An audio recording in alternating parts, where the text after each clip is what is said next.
Bismillahirrahmanirrahim. Alhamdulillahi Rabbil Alameen. Wa sallallahu ala Sayyidina Muhammadin wa alihi tahirin.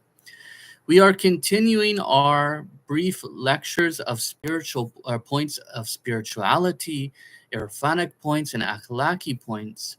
And in the last five lessons, I have introduced various different um, important topics related to our spirituality, such as yakza, awakening. I have talked about some methods of doing sincere actions, the importance of sincerity, how we must love Allah with all our heart, how we must obey Allah and put our efforts into it and use all the ability that Allah the Exalted has bestowed upon us and use our ikhtiyar, our ability to choose between doing this thing and that thing in the right way.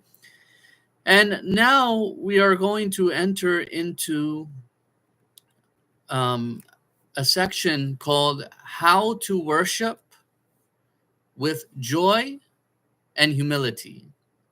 So we'll look at some spirituality points of how to worship with joy and or humility.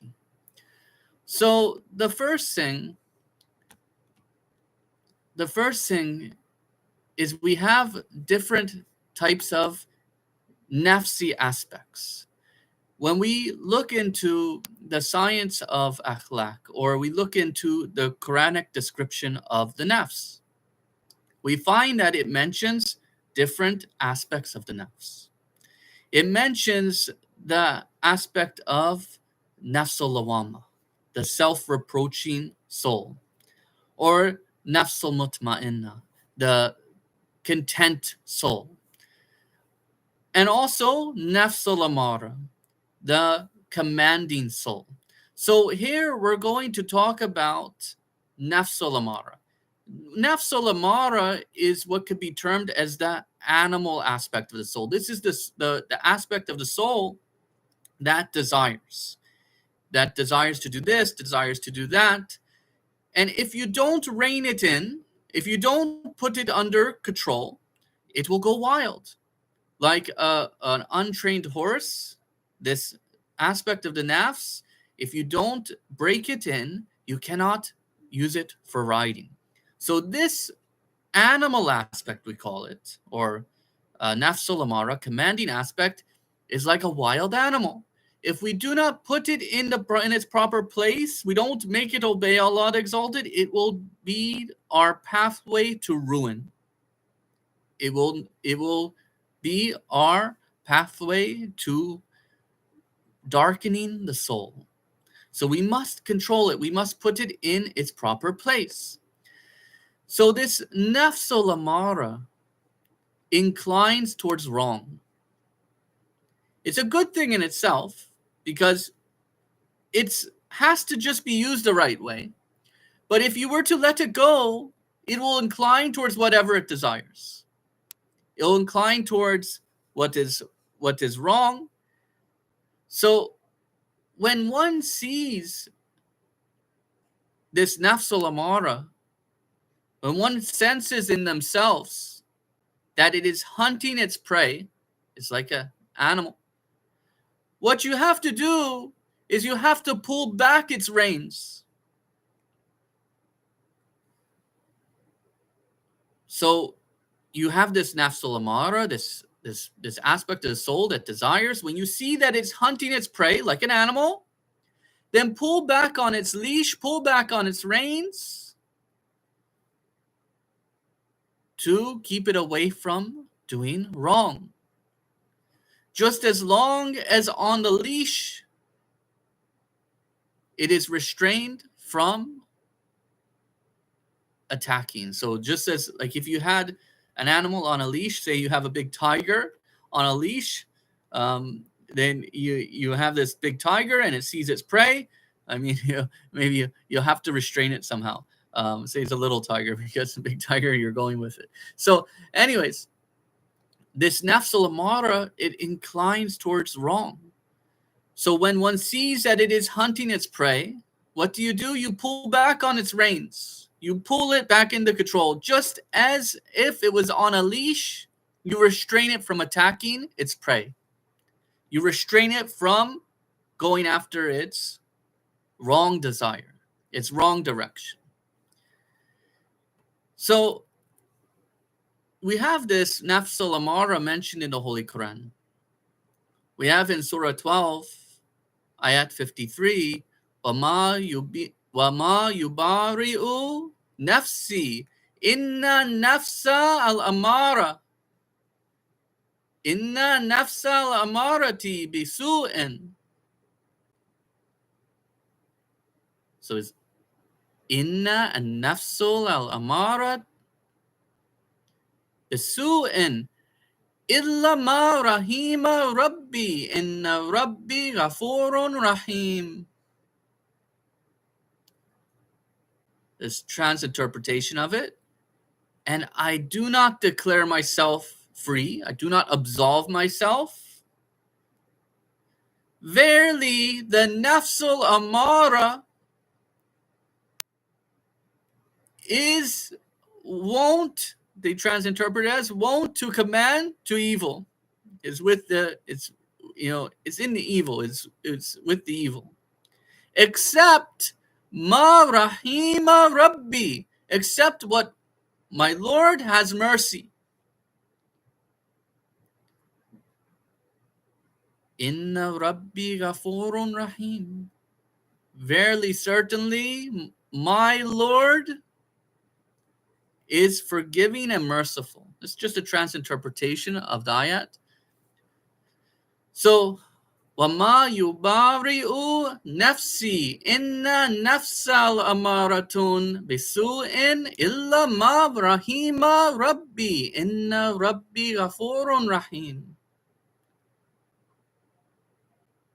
So, this nafs al-amara is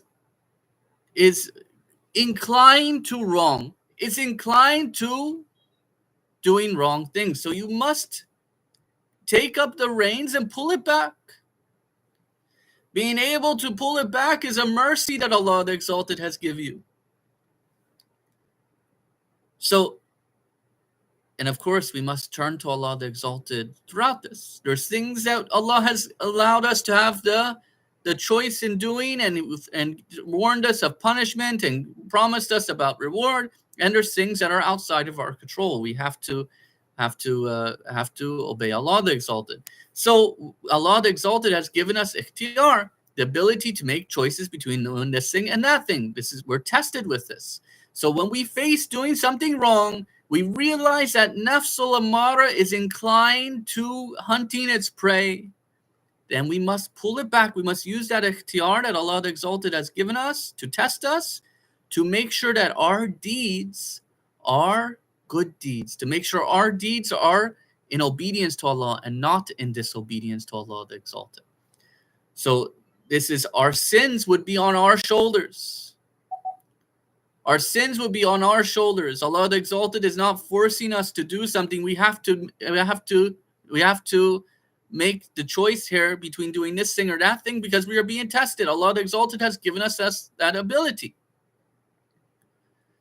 So that is that we have an aspect of ourselves, of our nafs, which is like a wild animal. This is called the commanding self, nafs al-amara. In fact, according to a narration of Ahlul Bayt alayhim salam, human beings have been created with the animalistic desires and aql aspect, intellectual aspect. So it's narrated that when Imam Sadiq alayhi salam, he was asked, somebody had inquired of him, who is better? Who are better? The angels or the children of Adam? The angels or Bani Adam? So this narration says that Imam alayhi salam, he quoted Imam Ali alayhi salam. And for some today, according to a method of moon sighting, they are commemorating the birthday of Imam Ali alayhi salam. So Mubarak to everyone who is commemorating it on this time. So here we bring a hadith quoted from Imam Ali alayhi salam. Imam Ali, he quoted Imam Sadiq alayhi salam, quoted Imam Ali alayhi salam as saying, Allah gave the angels intellect, aql, without desires. He gave the animals desires without intellect. And he gave both to the sons of Adam. He gave both to the sons of Adam. So here we're talking about animalistic desires, right? Not aqli desires, animalistic desires. So this hadith says, Allah gave the angels intellect without desires, without animalistic desires. So they could have intellectual desires, right? Maybe they want to know something. So this we're talking about, you can see the contrast in the hadith is talking about the animals. So, and he gave the animals desires without intellect. And he gave both to the sons of Adam. So humans have both these features, intellectual aspect and animal desires, animalistic desires. So a man whose intellect prevails over his desires, the hadith continues, a man whose intellect, his aql, prevails over his desires is better than the angels. Whilst the man whose desire prevails over his intellect is worse than the animals. If you want to see real people who prevailed over their desires, look at the Ahlul Bayt alayhim salam. Look at the Prophet sallallahu. Look at all the Anbiya of Allah, the exalted, the prophets that Allah has sent. These are people who are role models for us to follow in their footsteps. Their intellectual level prevails over their animalistic desires, and we too can be like that. We as well can prevail over our animalistic desires. We can put our nafsul amara into position where it is under the reign of intellect, and intellect recognizes and obeys Allah the Exalted. So in doing so, we put our nafsul amara under the obedience to Allah the Exalted. So hence we must override and rein in this animalistic desires, these inclinations towards wrong that we find due to the nafsul amara. For if this nafsul amara reigns supreme, if it takes the seat of rulership in our nafs, then the beautiful aspects of the human soul will become the servant of animalistic desires, rather than being in the service and servitude of Allah the Exalted. So this is a tragic thing. This is the factor internally, what's going on in all the animalistic behavior you see in the world. Any type of injustice, any type of excess in desire, any type of disobedience to Allah the Exalted, why they know. This is how someone could become a monster. This is how when you see crimes in the news, how someone could do this crime. Don't they have a heart? Don't they have compassion? Don't they have care? Don't they at least have some kind of nobility? Why? Because they have made the inside of themselves worse than the animal. So if we do not take the nafsul amara and put it in obedience to Allah, then it becomes in obedience, all the other features inside humanity will become in the obedience of nafsul amara. And the nafs then will be worshipping other than Allah the Exalted internally, in batini. So it won't be in the service of Allah the Exalted. It will be in the service of nafsul amara, in the service of gratification with its own pleasures, low dunya pleasures. Hence, the soul will be a batini mushrik. It will be an internal polytheist, choosing what it wants outside of what God commands it. Instead of doing what it knows Allah has told it to do, it will choose what it wants instead. Choosing disobedience instead of obedience. أَرَيْتَ مَنَ اتَّخَذَ إِلَهَهُ هَوَاهُ أَفَأَنْتَ تَكُونُ عَلَيْهِ وَكِيلًا. You find in the Holy Quran, Surah 25, Ayat 43. Have you seen him who takes his desire as a God? Will you then be a protector? Will you then be a wakil over him, upon him? See, you could take your hawa, you could take your desires as a God other than Allah the Exalted. So we have to be careful. If Allah has allowed us this desire, okay. If we do it in obedience to Allah, okay. But if we're disobeying Allah, we're taking our desire against what Allah told us to do, that is a big problem. That is a big problem. If this desire is stopping us from obedience to Allah, that is a big problem as well.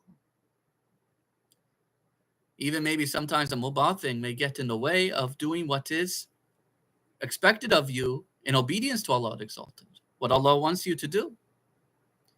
Even sometimes you may have contradiction of things to do. You have to do what is right to do at the moment, what is right in Allah's sight at the moment, what is going to be more sincere to Allah in the moment.